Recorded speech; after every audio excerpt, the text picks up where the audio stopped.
The views, comments, and opinions of the following program do not necessarily reflect those of Morris Media Studios, MorrisMediaLive.com, or its affiliates. Listener discretion is advised.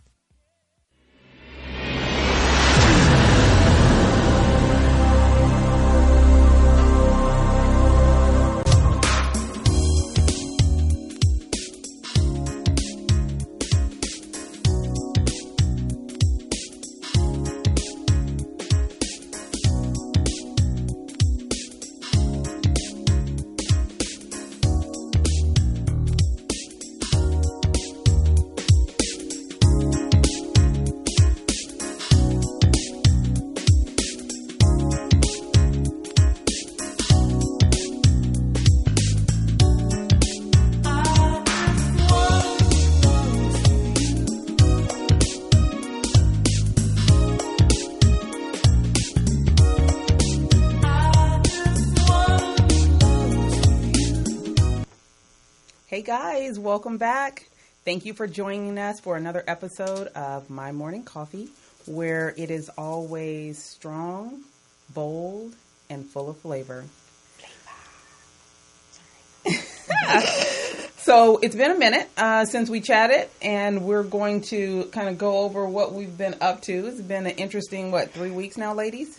Yeah. Yes. So a lot has gone on. And let's tell them what's been going on with you, Miss Syreeta.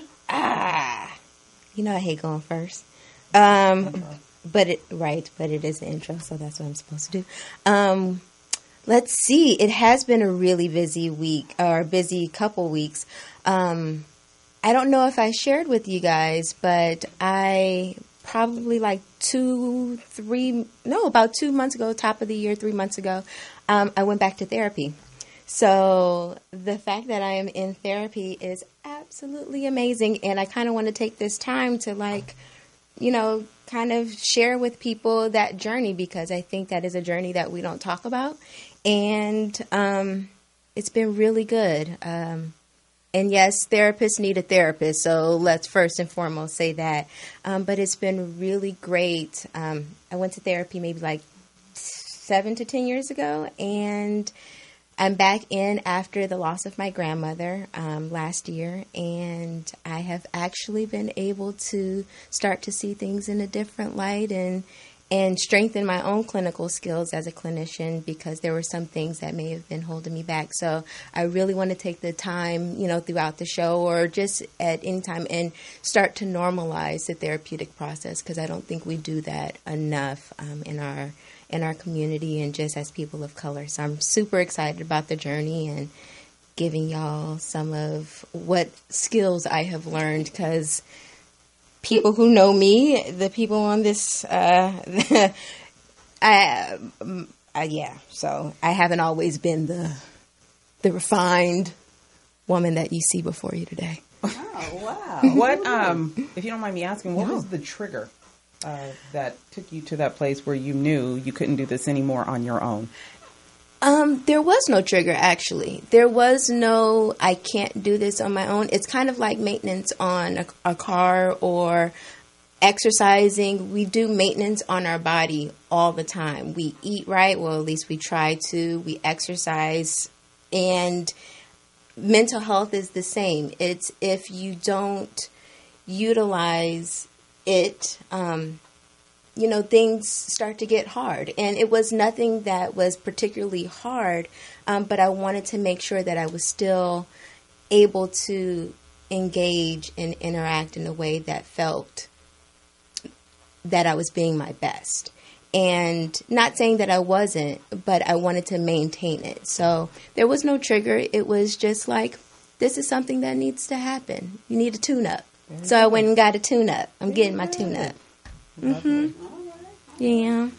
Well, I'm Tonya McKenzie, your audacious author and advocate. And I have been a little busy since the last time we've seen each other. My son came home from college for spring break. Hi. Now, I'm almost guessing that this might be his only spring break coming home, because we all know how we were on spring break. Going home was not exactly on our agenda. We went to local. Right. Local. We took him to the U-Turn Intern Expo. Oh. Yeah, he got a chance to meet Lisa Ray and had no idea who she was. Okay. That is funny. I'm sure she loved that. I'm sure Lisa Ray was really excited that she was unknown. You know, the cool thing is she was dropping jewels as a mother. So it wasn't just me telling him things. It was her. Me and her never have met before. And she was saying some of the same things as a mother that I have said. So it definitely shows the humanity and the unity in motherhood, right? It's just something that kind of goes across the board. Some of the things that we believe, like our children think we're goofy and nonsensical, and hers the same. So she was like, my daughter does not think I'm cool at all. I was like, she does not know you. Oh, wow. Right. So that was cool. And he got to do that. What really excited me about that was the opportunity to speak to so many students. I haven't really dealt with students like that in a while. So it was a pretty intense conversation. Some of them are very determined and laser focused on their future. And I'm confused on how you get to your senior year and you have absolutely no clue, no resume, and no LinkedIn account. We got to do better. Yeah.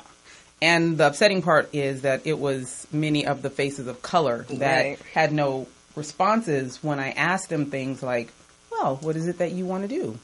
Okay. Well, what is it that you don't want to do? So, you know, along that journey. Right. So, you know, I'm not exactly sure what they are missing at the university level. And these are not small schools like UCR and Irvine. And these kids have incredible degrees that they're going to be getting and no clue what they want to do with it. So, you know, when we look at placement and employment numbers and employment out of college, we have to definitely be aware that some of that is their fault, not always the institution's fault. You have to be laser focused on what you want to do, or you will be lost and swallowed up in this world.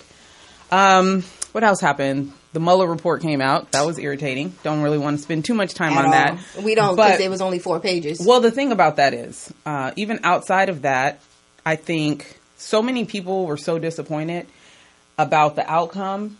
And what I hope is that more people will get involved and they'll get active, because I've always said politics starts at the local level. That's a federal thing that took place. You still have to be accountable for what happens in your own community. And if you don't like how something is going, then I definitely encourage you to find solutions in your community. You got to start there. And lastly, went to a little political event given by Billy Ray.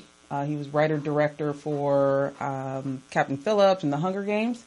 So he had some of the new elected officials, Democrats, come out to Paramount Studios, and we got to do some Q&A with them and get a little bit more involved and hear what they had planned.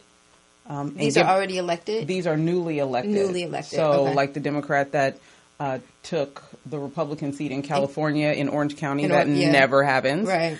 But meeting some pretty awesome and involved people, you know, one of the sad statistics that I heard, I think it was Oklahoma or Alabama, one of the school districts, they only have school 4 days a week. Not that some students aren't happy about that, but it's basically because of funding. So we have a federal government that will spend oodles of money on an investigation that goes nowhere, or a border wall, or a plethora of things, but we have school districts that can't even afford to send kids to school for 5 days. Again, I will reiterate, get involved, get active, be a voice in the things that happen in your community. So, yeah, been a little busy. Happy to be back. Missed you guys. And what's going on, Miss Gia? Wow. Okay. Jesus, you guys have been busy there. A little bit. Well, you know, hello, you guys. I'm Gia, the creative spirit and the law enforcement officer of the dynamic duo. Oh, hi, camera. I didn't know where you guys are. Okay, well, I see you now. I haven't been as busy as Tonya and Syreeta. For the last 2 weeks, I've been sick, fighting a cold, and I've been in a lot of pain. I have a shoulder injury and a neck injury that's been having me kind of out of it. I haven't been in the best of moods because I've been in a lot of pain. I had to go to urgent care during the last 3 weeks to get a shot. The shot didn't help. So then I finally got an appointment with my workers' comp doctor because it's a workers' comp injury. And they gave me a steroid. So that was nice. I took that for 5 days, and That's nice. the pain That went was away. pleasant. Yeah, it went away for 5 days, and now it's back again. So Oh, so you in a real bad mood. I'm really in a real bad mood. I had an MRI done during the last 3 weeks, so we're making progress. So I might have to go underneath the knife, you guys. So, so keep me in prayer. But I think that's the best thing for me because this pain that I'm in, it's really bad. You guys don't understand. I've been in a bad mood, been in a funk. I haven't been out and about because I've been in that much pain. I haven't had. Like you. I know I haven't had a chance to be my creative self. I haven't had a chance to make anything really. I did a few things. As a matter of fact, I made you guys something. Some earrings. So I love gifts. yeah. So there you go. I got you guys. Made you guys some earrings. Because it'll be cute. Yeah. I ain't got no nails. I painted you guys some earrings, so you guys can wear them. You can rock some mahogany They actually box. work well with yours. Also, as you can see, I got some new glasses. Hey. Tonya. I'm wearing mine today. Yeah, so I got And I some new still don't have frames. any. They have a little camouflage. I don't know if you guys can see them because I love camouflage. So I got these frames and I wore them today just so I can motivate Tonya into wearing her glasses and she can see how they can be fashionable and you Shots can change fired. up your frames to accent your look. So that's what I've been up to. I can't get my earring on. Oh, sorry. It's Totally okay. fine. Okay. Wait. Can we actually... Oh, I thought I had it. Can we talk about what's in our cups? Sure. What's in your cup, Gia? Some coffee. Oh, that's it? Yeah, that's it. I'm on medication, so okay. So I just have coffee. And... Latte with a shot. Oh, okay. What's in your cup, Syreeta? I'm buzzing. I have green juice. Green juice. Yes. And Okay. it's making my mind actually go, Oh, okay. but in a natural way. Oh, so it's natural green juice. Yeah, it's natural. So I juiced spinach, kale, ginger, apples, berries, and turmeric. And I took a ginger, turmeric, and honey shot this morning. Okay. I'm also the residential naturopath. But I took a shot of that, and it's a energy booster, and it actually creates clarity in your mind. So Okay. juice some turmeric and some So, ginger. What do you have for inflammation?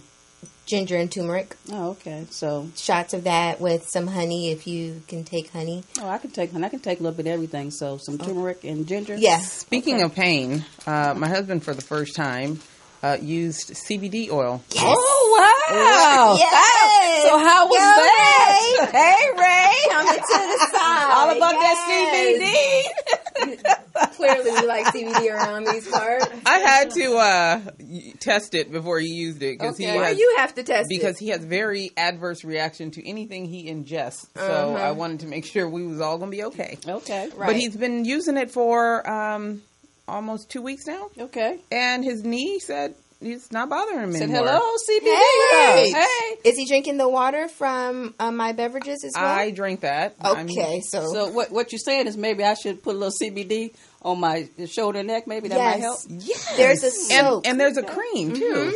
Okay. I'll pick you up some. All right. But Might have to check but the it out. oil, I want to tell you about the oil. It doesn't have No a scent. taste. So you can no scent, no taste. So you can put it in anything. You don't smell like it. So anybody that is worried about what kind of I love look this. they might get, I love this conversation Right. right Well, now. I'm The not fact that versed in the CBD, but isn't the CBD the part that doesn't really get you high? It's No, the it's other, no- yeah. yeah. So he's good. he is. Yeah. He's So, good. yeah. So it works out well. Just to let you guys you're know. actually trying and using CBD. I love it. We Yeah. know what excites Syreeta, don't we? Yeah. CBD. All right. Let's toast to CBD, Syreeta. Toast to CBD. Okay. I mean, and other stuff too. But All right, you want to that's a tell whole them what's coming up? Yes, I do. All right. So today we have a really great show. I want everyone to get their notebooks out and take notes because we have two really dynamic guests that are coming today. This is all about like your health, your wealth, financial literacy, taxes, home buying. This is where you're going to get a lot of your questions answered. So first up, we have Corey Kaiser, who is the founder and CEO of KFS Financial Services. Well, it's Kaiser Financial Services, KFS.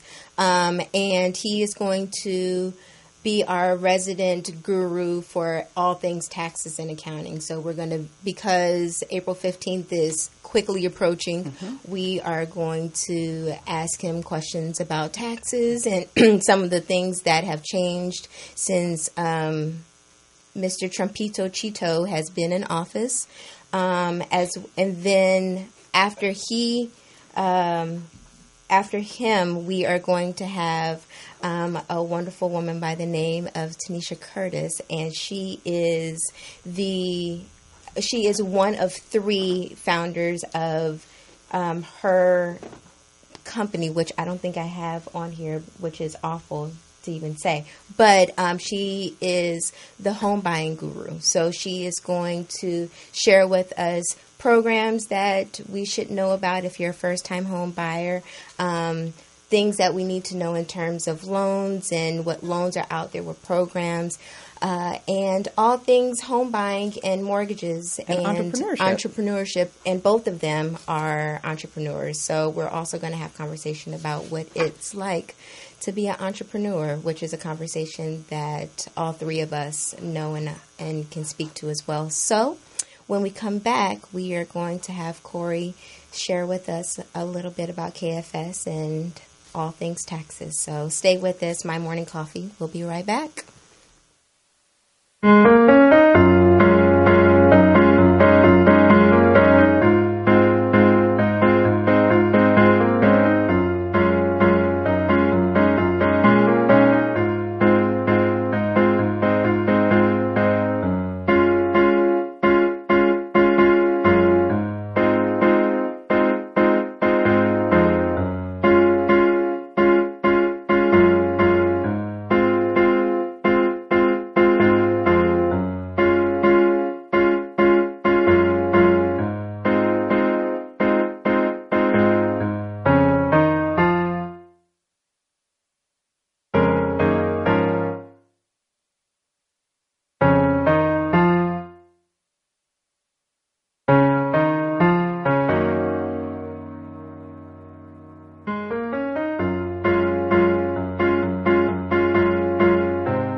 it. Syreeta, go ahead. Hello. Oh, we are back. We are being told we are back. Welcome back to My Morning Coffee. I am Syreeta, I forgot to introduce myself originally, but I'm Syreeta, the marriage and family therapist. And that's about it.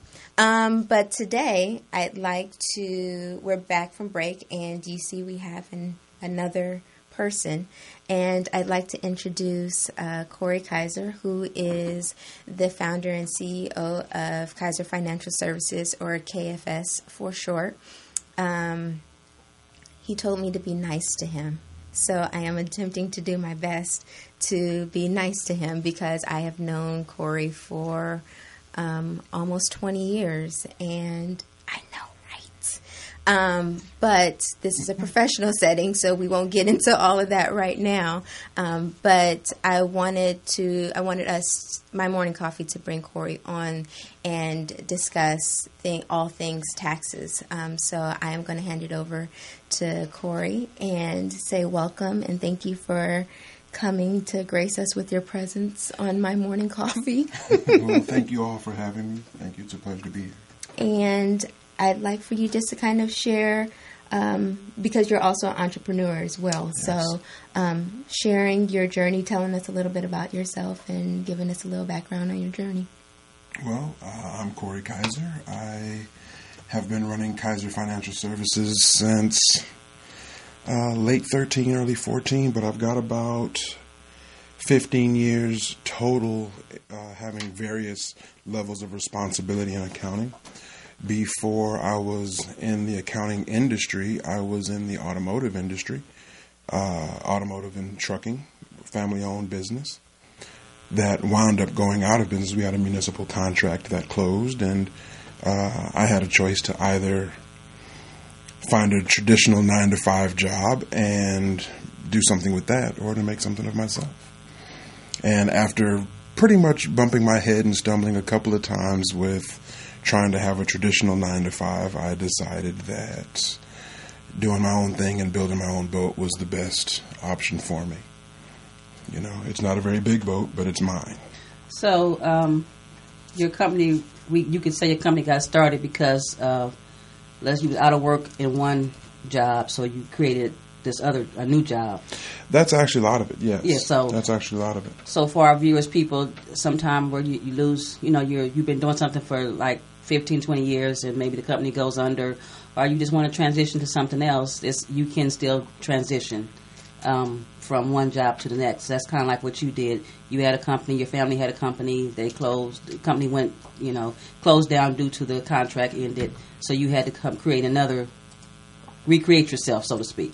That's very, very accurate. Absolutely. The last, 10 years has been a lot of rebranding and shaving off, old crust, only to, kind of create new crust, I guess. So it's a different kind of crusty. How was that for you? You were doing one thing for 15 plus years, and then now you had to go. Now you're doing something different. How was that in the beginning? Well, you know what? I'll tell you. It was probably from a experience standpoint a lot longer than 15 years. Okay. Because the business out of college that I worked with, the family business, it's always been there. My dad started the business in the 60s. Okay. So when I was born in the 70s, there was always the business. And it was always from the time I was, 4 or 5 years old, I'll take over the business when the time comes. And I just maintained that all the way through life. And by the time I look up, I think I did 6 or 7 years there.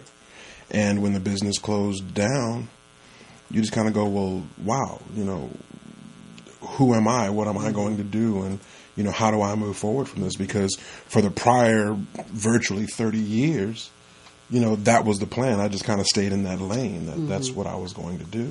So entrepreneurship is really in your bones. That's why I can't keep a job, yeah. Oh, okay. Is that the only reason why you can't keep a job? I'm just playing. I'm just kidding. While the cameras are on, yes.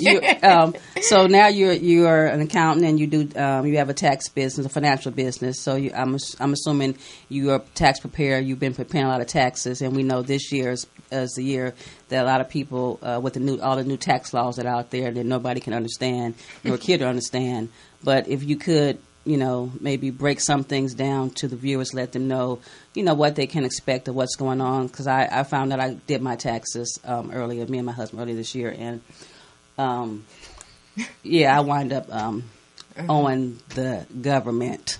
And I'm not really happy about it, but it's cool. We still friends, me and the government. I ain't, I'm going to go and pay them what they asking for, but I still don't think I should, but I am.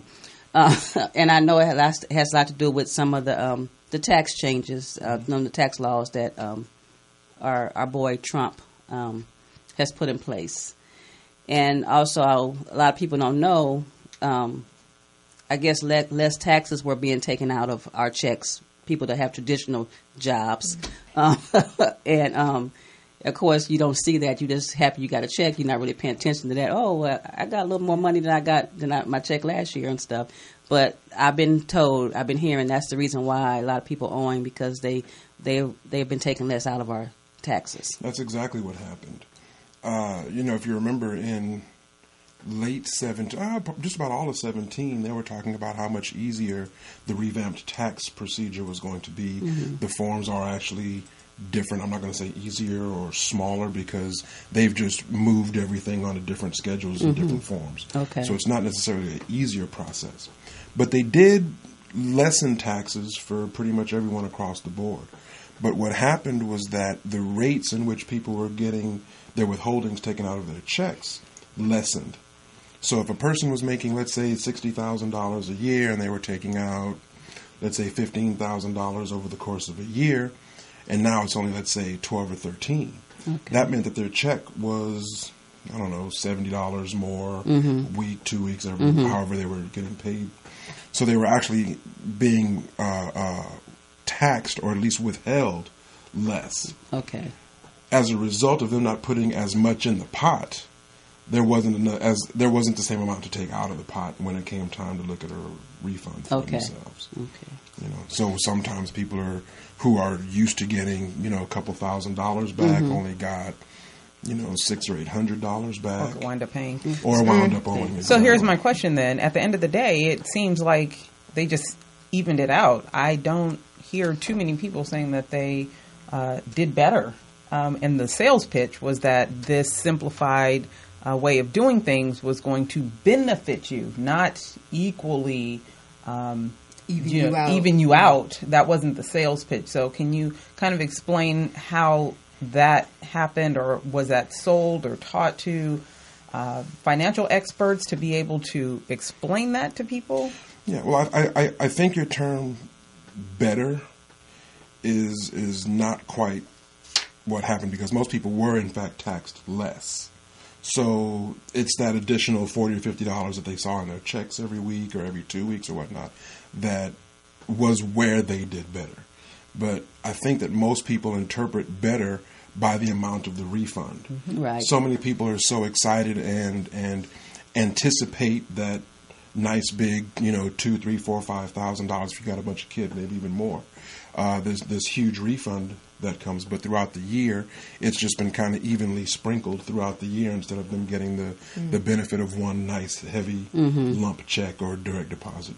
Right, and so most people not paying attention to their check on a regular basis, so they didn't really notice the $60 or $70 they were getting extra. Right, exactly. They were looking forward to, like we all do, filing our taxes, did not get a nice tax return. Exactly. And when we didn't, our lips are poked out now. And But you'd already spent that money, that $140 a month that whatever it is that you're getting, that's already been spent and allowed you to do other tank. Right.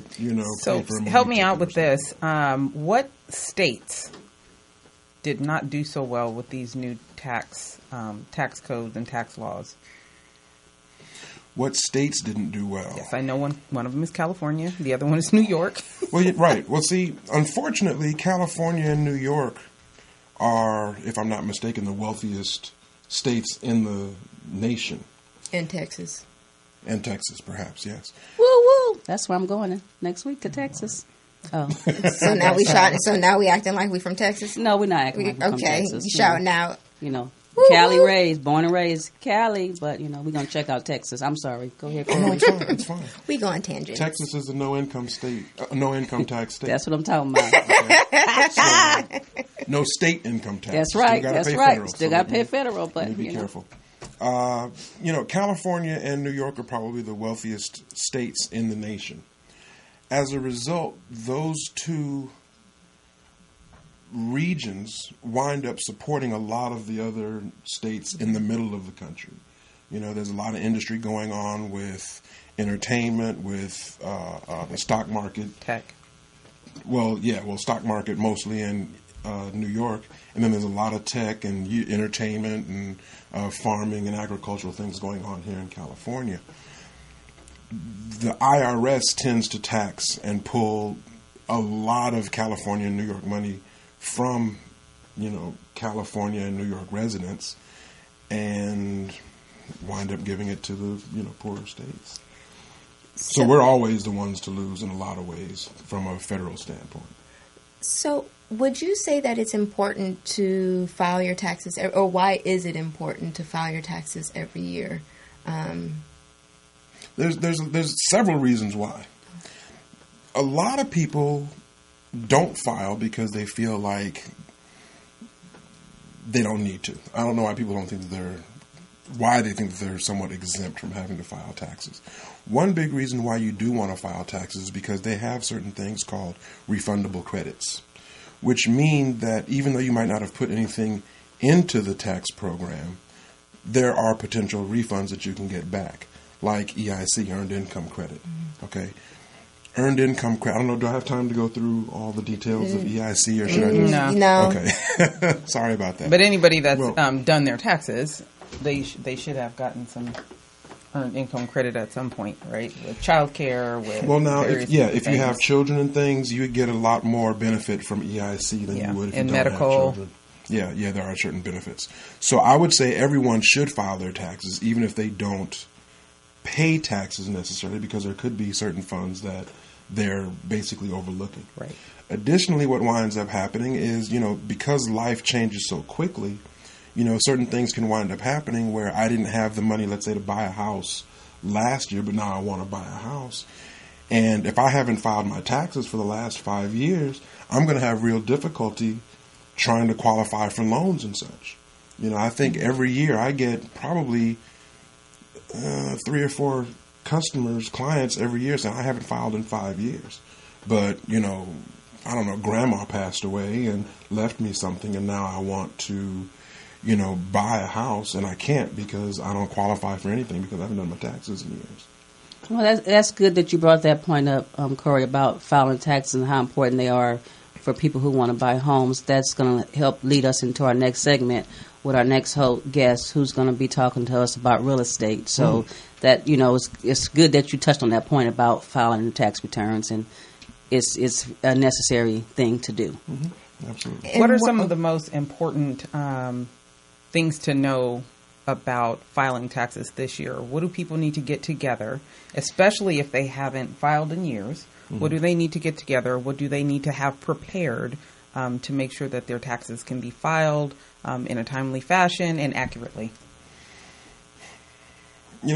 My favorite customer is the one who is organized and fills out my paperwork. We I'm not your customer. Oh yeah, I'm not your customer, Corey. Okay, I won't be calling you then.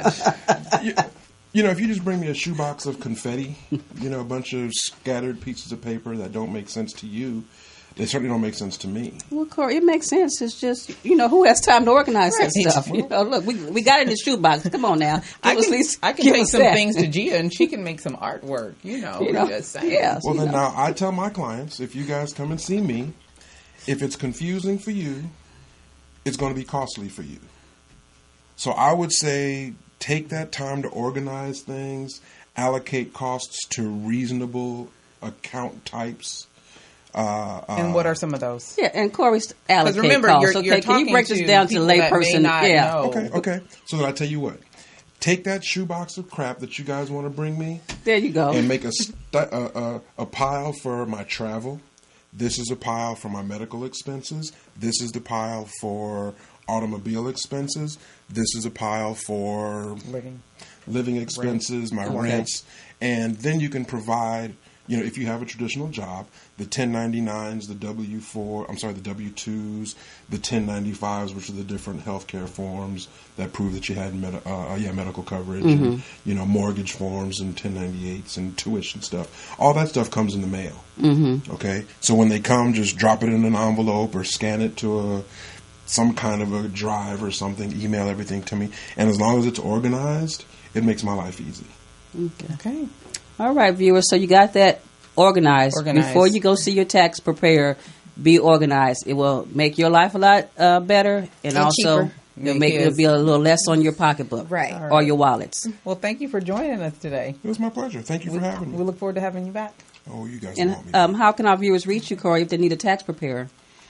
My website is Kaiser Accounting, www.kaiseraccounting, KEYSER, accounting.com. My office line is 213-293-9309. And we'll have all that on our My Morning Coffee Facebook page. Thank you so much. Thank you for having me.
Welcome back.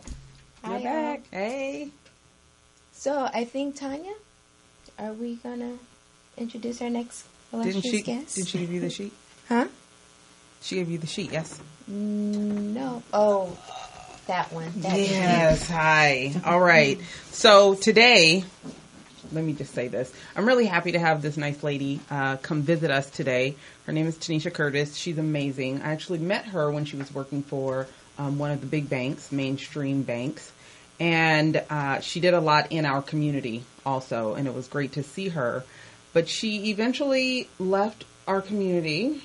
She still lives there, but works amongst the rest of the world in Inglewood and other cities, and joined her husband and started their own firm. So I want to start by introducing you to our mortgage mogul, or mortgage master, actually, Tanisha Curtis.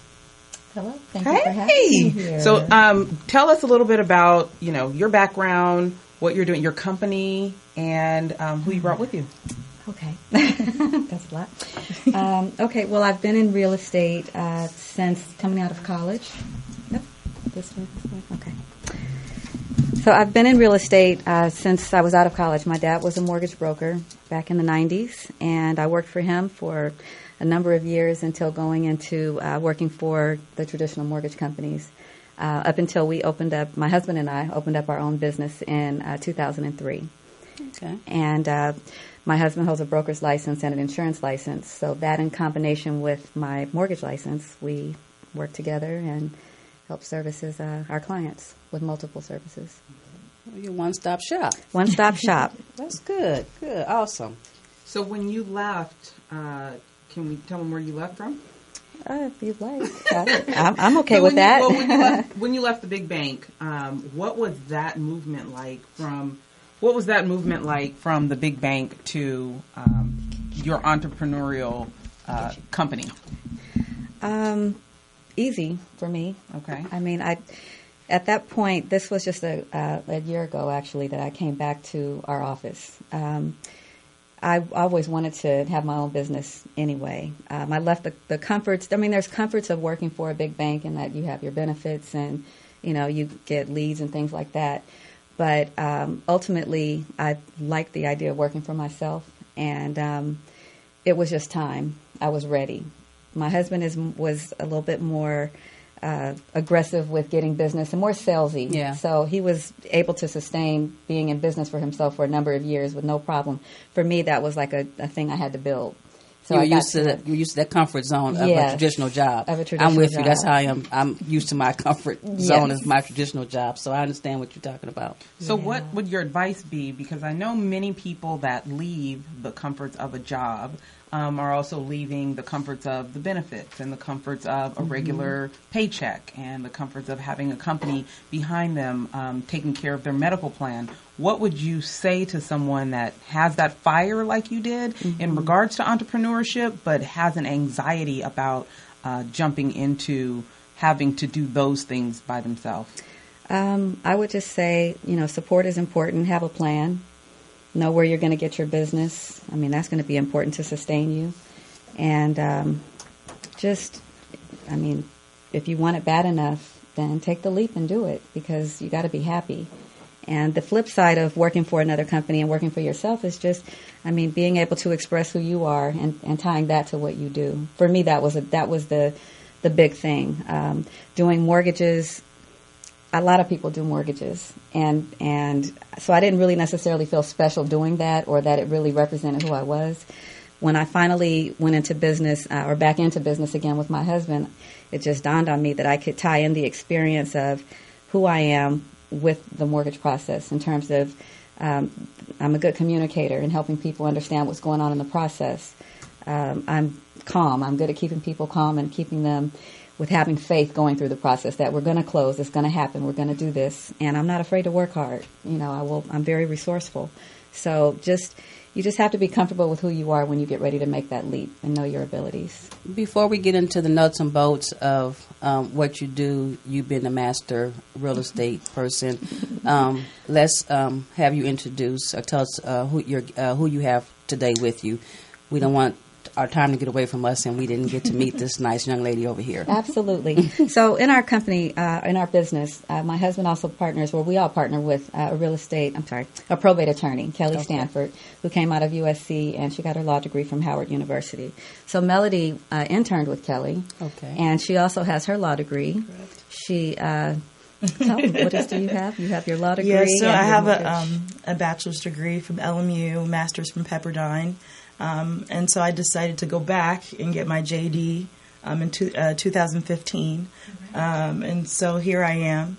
And so I've been doing real estate since 2003, I think it was, that I started. And I met Kelly in 2015. And so I decided to come back and work with Rick and Tanisha and blend my real estate background and the JD together. I thought it would be a perfect mesh together. Yes. So Okay. we have a probate, real estate, and trust estate and conservatorship group where we put all of these services together, all of our hearts and our minds, and we go out and we help clients with a multitude of services, especially in probate where people are in need. You know, they're in emotional distress. There's a lot going on. Yeah. So the type of people that we are, we're able to help and really get people moving, come up with a plan, and help them execute. You know, I had gone through my own probate situation, and my question to you would be, what is your advice for someone that is dealing with a contentious probate situation, especially when there is multiple people involved? To deal with somebody that knows how to put things in perspective and execute. And I can say that is not particularly my specialty because I'm not the one with the law degree and that experience. So having someone that has very good experience is one thing I would recommend. And also just having someone like my husband who's able to really just say, hey, this is what we have, this is what we're going to do, and we're going to do this all together holding hands. And really just, he has a really, really good heart. So it's just having educated people. And Kelly is the same way. She's a great probate attorney. Very, very patient. Yeah, I was just going to say, like, finding someone, a real estate agent, broker, that's familiar with the process. Yes. And I think that's what Rick does, is he's been in this, dealing with probate real estate for 17 years. It's different from traditional real estate. Mm-hmm. So making sure you're knowledgeable about the process. And so I think that it's helpful that I have the law degree because I know the other side. And so it's easy to speak to attorneys, know the legalities and the lingo, and they feel comfortable with speaking with us. Mm-hmm. So being knowledgeable, because there's a lot that goes into it versus, a traditional sale, like relocating the client. We might have to clean out a home. We might have to deal with investors. There's lots of different things that go into it. So definitely. And then the legal part, being in court, a lot of different timelines and things that can and cannot be done. So being familiar with that is very important. So Tanisha, I have a few questions for you, and we probably don't have enough time, girl. But one, I just have to say it, y'all. This woman's makeup is like banging. Her eyeshadows is like out of this world right now. I don't even wear makeup, but she got me wanting to go home and try to put on some eyeshadow and stuff. It's so cute. But let me get back on topic, girl. See, I'm all about the fashion. I'm like, girl, the eyes is popping, girl. But no. The question I have, and I'm sure our viewers might have, what are some of the loan programs that are out there for home buyers? There's actually a program where you can buy a house with no money out of pocket. Shut your mouth, girl. No money out of pocket. Credit score needs to be at least a 660. Uh-oh. Wow. Okay, girl. Not 800. Just wait a minute, 60. Let me take some notes on this. Okay, what you say? 650 credit score? 660. 660. Not 800. Okay. 660. No money down. No money down. Closing costs, down payment, all included. Okay, girl. Yes. Y'all hear that? There's 660. No money down. Just closing costs. That's right. Okay, let's talk some more about that. Okay, so that would be the best, in terms of if you don't have money, but maybe you have a great job, great work experience, or long work history, things like that going for you. What's long work history? Well, 2 years. You just need 2 years of continuous I got 27, 28 years, so you're girl. Perfect. Girl, we finna talk about some stuff after the show. All right, I'm here. Honey, I hope you're watching. Tanisha, that's our girl. Okay. And I would say at the maximum for down payment, if you want a low down payment program, it would be an FHA loan with 3.5% down. And we've got other 3% down products as well. Okay, I have a question about that. Okay, first time buyers. We all know what first time buyers is, so your first time. But let's just say you have a person who was a previous homeowner, sold their home, but now doesn't have a home and hasn't had a home for some years. Do they still qualify as first-time buyers now? 3 Is there a years. cutoff? Has to be 3 years. So it has to be anything beyond 3 years. You can qualify for As a first-time buyer. What? That's good to know. A lot of people didn't know that. So 3 years is the minimum is 3 years. Minimum 3 years. Okay. Yes. Good. What kind of advice would you give for someone that wanted to get into investment and multi-family properties? Oh, there's programs out there for that too. Okay. There's programs where you can buy a single-family house, just say, in a neighborhood in LA somewhere, and as long as it's zoned in maybe a R2 neighborhood or higher, they can actually build in the improvements to turn that into a duplex. What's an R2 neighborhood? Well, where you can have units, so a neighborhood where they have multi-units, yeah. Okay. and they can turn that into maybe a duplex and make that income property. Oh, okay. Built into their loan. So there's programs for all of that. You don't necessarily have to, put 40% down to buy a property, as an investment. There's ways to do all of that. So all those things that we would hear, that you got to have so much money down for investment property, that's not necessarily true. There's programs out there. Oh, there's so many programs. I have over 50 lenders that I work with several programs themselves that I can choose from. So do you have programs for people that might want to get a fixer-upper? Oh, yes. That with money built in for them to fix up the property? Absolutely. There is? Absolutely. Okay, FHA has a program, the 203K, you can do in order to build repairs in. There's Home Possible. There's all kind of different, options out there where you don't have to have a lot of money up front in order to accomplish being a homeowner or buying a property where you can get rental income and that kind of thing.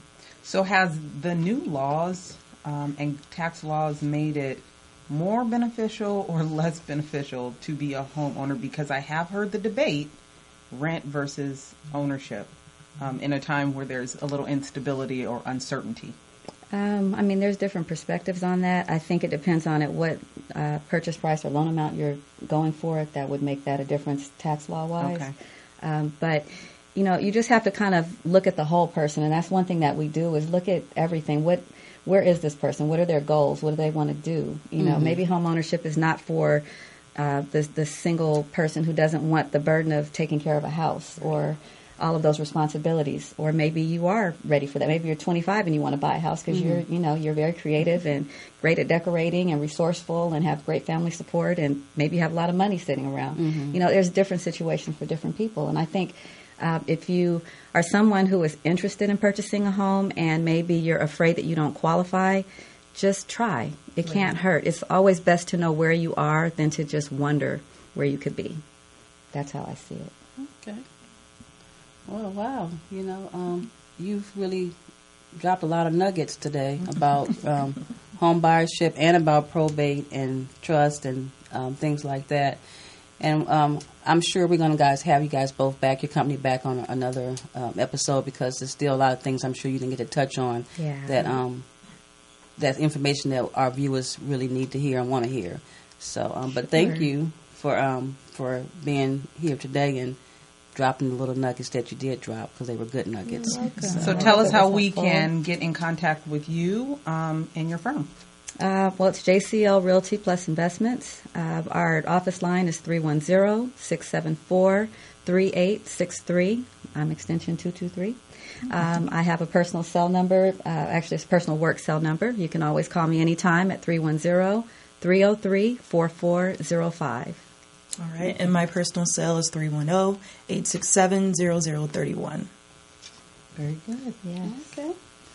Well, wow, that was a lot of information today. I hope you guys all enjoyed our guest host today and took something away from what they had to say.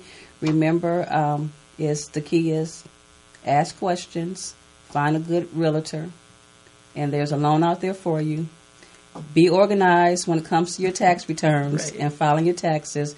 Your tax guy or girl does not want you to show up in the office unorganized, okay? It will help you, it will save you some money, but do file your taxes. They're important. Filing taxes is important to home ownership if you're out there and you want to become a homeowner. Very good. All right, well. How can they find you? You guys can find me, Mahogany Box, or The Mahogany Box on Facebook. Instagram, I'm The Mahogany Box. I'm here for you for all your jewelry and apparel and head wrap needs. Very good. I'm Tonya McKenzie. You can find me at PRBizMom on Instagram and Twitter, or check me out at TonyaMcKenzie.com. And I am Syreeta Butler, and you can find me on Instagram at SyreetaBMFT or my website, which is www.SyreetaButlerMFT.com. And all of this will be placed on our Facebook page, and hopefully we will see you guys again soon. We'll see you next month for spring cleaning with My Morning Coffee. Yay. Have a good one, guys.